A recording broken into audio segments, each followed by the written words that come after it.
Very good morning to you. Welcome to Kay Burleigh at Breakfast. We start with the growing global spread of coronavirus, which is now being battled across Asia, the Middle East and Europe. In Italy, the world-famous Venice Carnival has been cut short and direct flights to China and Hong Kong have been banned after 3 people died there. The country now has the 152 confirmed cases, the largest outside China. Back here, there's anger as 4 people who flew back to the UK from the Diamond Princess cruise ship, you remember that one, off the coast of Japan. They're in hospital after testing positive. We'll get more on those UK cases in just a moment, but first, Tom Cheshire has the latest on the situation worldwide. Trains speeding on their way to Austria from Italy ordered to a halt. 2 passengers had a fever and they were suspected of carrying COVID-19. Austria stopped all rail traffic for several hours until they tested negative. Europe is scrambling to do anything it can to slow the spread of coronavirus. Italy is the centre of the European outbreak. Authorities are trying to contain it to 11 towns in the north. A law has been approved imposing a lockdown. Entry and exit is forbidden, with police controlling checkpoints.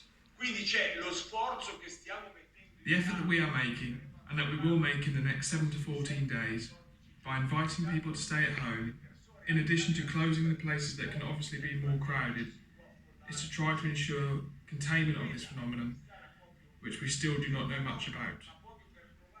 Public gatherings are being cancelled or postponed, including the famous Venice Carnival. Containing coronavirus is a test for democracies, which lack the population control tools of authoritarian China.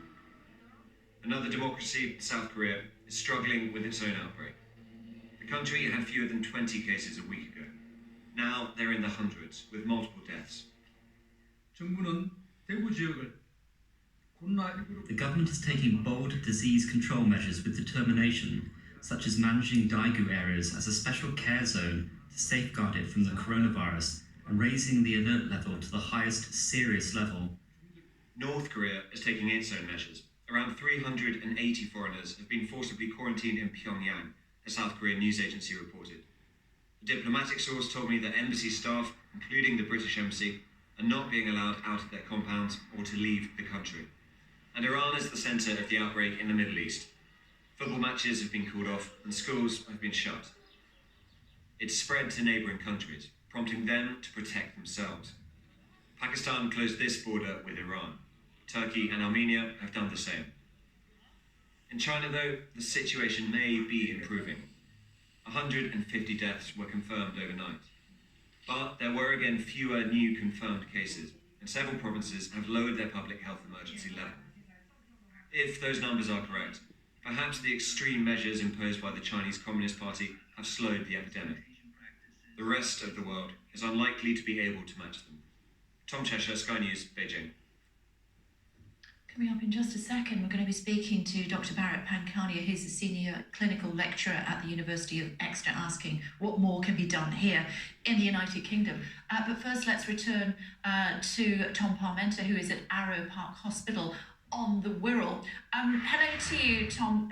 Cruise ship passengers flown back from Japan, quarantine. 4 have since been taken to hospital, proving positive.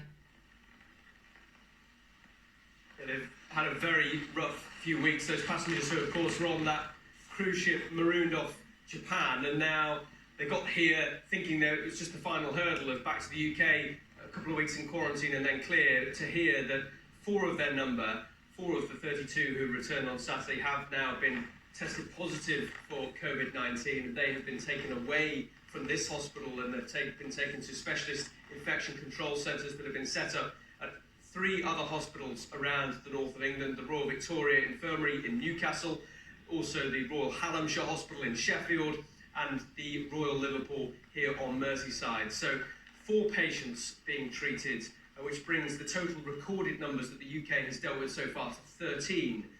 So it is significant because it raises many questions as to the process that they were allowed to leave Japan in the first place and fly on a plane back to the UK in relative close proximity to other patients and members of the travel crew, for example. There has been some criticism of that, but the overriding information that we've had is that they did need to come back because the quarantine wasn't working in Japan. And now there is very close monitoring of those who are left in quarantine here at Arrow Park to see if they do develop any symptoms, and then for those symptoms to be dealt with as soon as possible. Okay, thank you. Dr. Pankania with us. Hello to you, Dr. Pankania. Good morning. What more could we be doing here in the United Kingdom to try to stop this spread? We are doing all we can, and we're in the right place. We have so far managed to contain it. Containment is extremely intensive work. So there are my colleagues behind the scenes working very hard to make sure all contacts of all cases are identified, monitored, and appropriate actions taken to prevent the contacts becoming cases and then generating further cases. But this is an intensive exercise, and when we have many more cases coming from other parts of the world, this sort of thing is not easy to do, and containment will have to sort of become managing rather than just containing it as we are. Most of the Brits that have contracted COVID-19 were actually on this boat off the Japanese coast. Was that the right thing to do, to keep everybody on the boat? Because, I mean, it was only a handful to start with, and hundreds of people contracted it. So myself, my colleagues, we have been talking about this for at least about a week, maybe 10 days. And I raised concerns, which were the quarantine process on this cruise liner appears not to be working, and therefore we should enact Plan B. And Plan B should have been to remove all passengers, not only the British ones and the American ones, all passengers off that cruise liner and identify the infected cases, segregate them from the contacts who are asymptomatic, and then undertake your quarantine processes and infection control off the cruise liner. So it spread, we don't know how it spread. It's Potentially through the aircon, or? It's obviously a failure of infection control. It may be that in that cruise liner, in that specific situation, other dynamics came to play, and therefore transmission was accentuated more so than you would expect in, say, a clinical setting or in a home setting on land.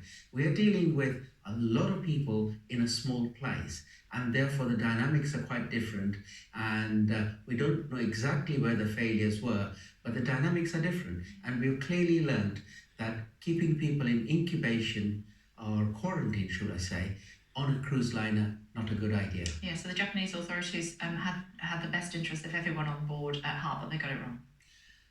I think infection control has failed on the cruise liner, and we've learned lessons here. Okay. Lots of comparisons to SARS, COVID-19. How helpful is that? So it is of the same family. So the coronavirus is of the same family as the common cold virus, the MERS virus that is in the Middle East Respiratory Syndrome, and then we have SARS, which appeared in 2002, 2003, and now we've got the COVID-19, all part of the same family.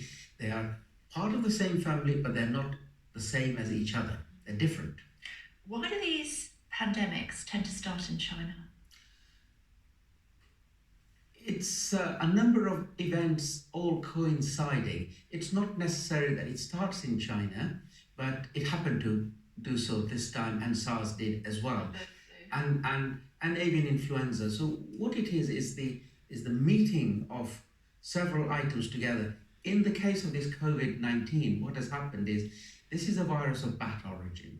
It has then moved from bats to some other intermediate host which we don't know, and it's changed its makeup so that it can adapt itself to infect humans. The more and more incursions humans make into the ecosystem of other animals and messes around with the ecology, we can expect more of these things. We're aware of Zika that arose. Actually, it arose in the Far East, and it's gone round the globe, and then we saw it in Brazil.